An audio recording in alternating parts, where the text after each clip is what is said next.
To me, this character represents the best of British, so I'm filled with hesitant energy at the news that Hasbro is bringing this character into the 6-inch scale G.I. Joe Classified series. And in honour of all British soldiers both past and present, Hasbro is duty bound to get this one right. And I sincerely hope that the upcoming G.I. Joe Classified series Big Ben will be a toy that I'll be proud to display in my collection. Well, it seems I didn't have to wait too long to find out, because the digital render for the G.I. Joe Classified series Big Ben was revealed at the MCM London convention yesterday or earlier today. I don't know, it's confusing. I'm in Australia, I'm in the future. I am somewhat conflicted about this figure. There are some aspects that I really like. There's nothing that I particularly hate, but there are some things that I'm finding a little bit confusing. So I want to discuss this digital render reveal of the G.I. Joe Classified Big Ben.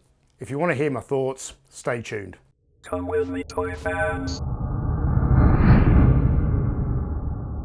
Hey toy fans, my name is Tony and welcome back to the Analog Toys YouTube channel. Now the first thing I want to discuss is the colour scheme on this figure.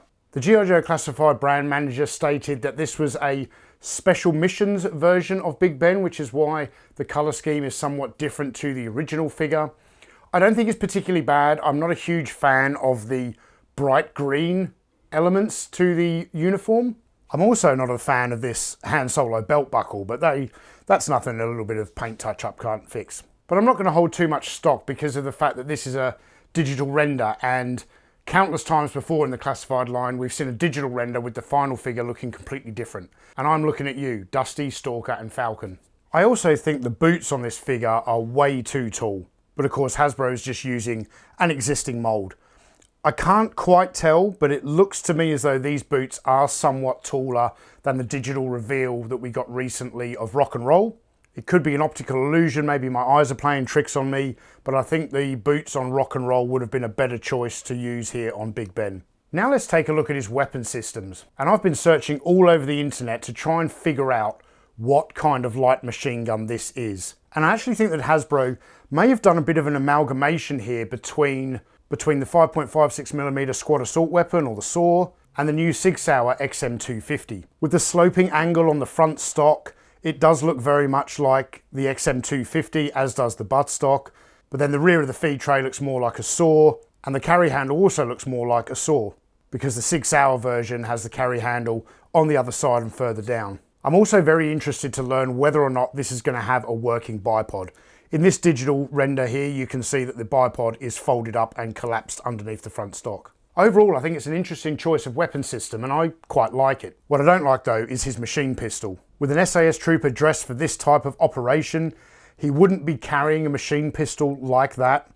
And you can clearly see that it's been designed to be carried in the drop leg holster, with a loop on the front to hold the silencer, much like we got with the early release G.I. Joe Classified Snake Eyes figure. But when you look at the length of the magazine on this machine pistol, can you imagine carrying that around in a drop leg holster?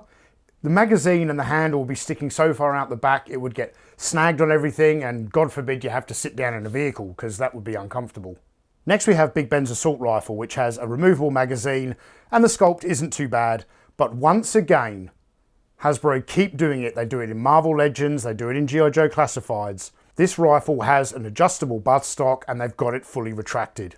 And that's not how you carry a weapon system like that. Whenever I used to draw my weapon out of the armory, the first thing I would do is extend the buttstock, because that's the position it needs to be in to be correctly fired. With the buttstock fully collapsed, there's not enough distance between the pistol grip and the butt to be able to securely position it in your shoulder and maintain a firm firing position. Now I'm sure some of you probably think I'm just nitpicking right now, but it's little details like this that make an action figure look so much more realistic.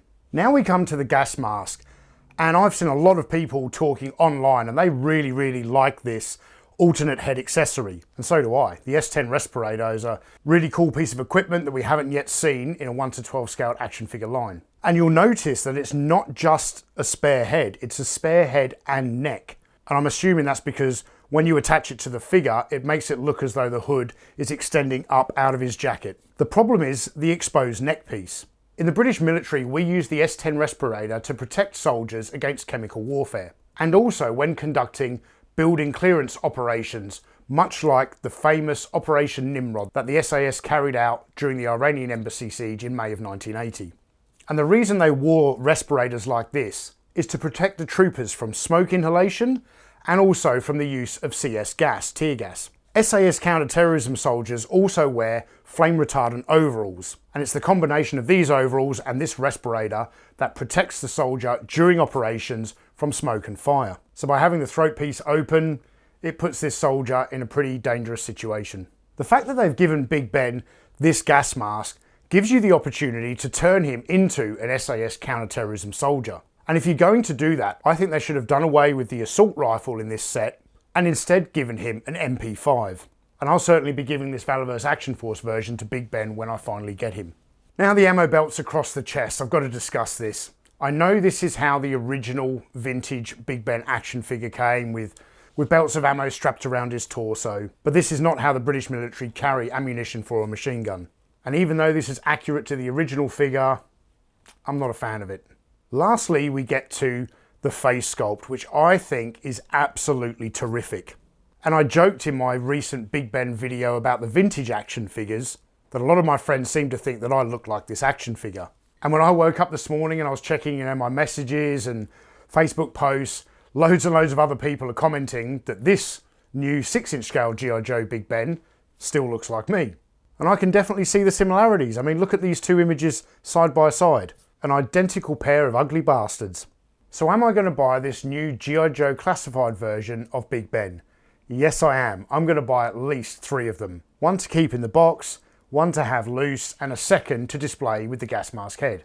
I may even buy more if this gas mask head looks really good. I'll wait to finally decide though once I see actual photography of the final product. And even though I don't like the ammo belts across the chest, and I really do think that this action figure should come with a backpack, with a little customization, I think I'm going to turn this into the perfect modern military Big Ben action figure you can think of.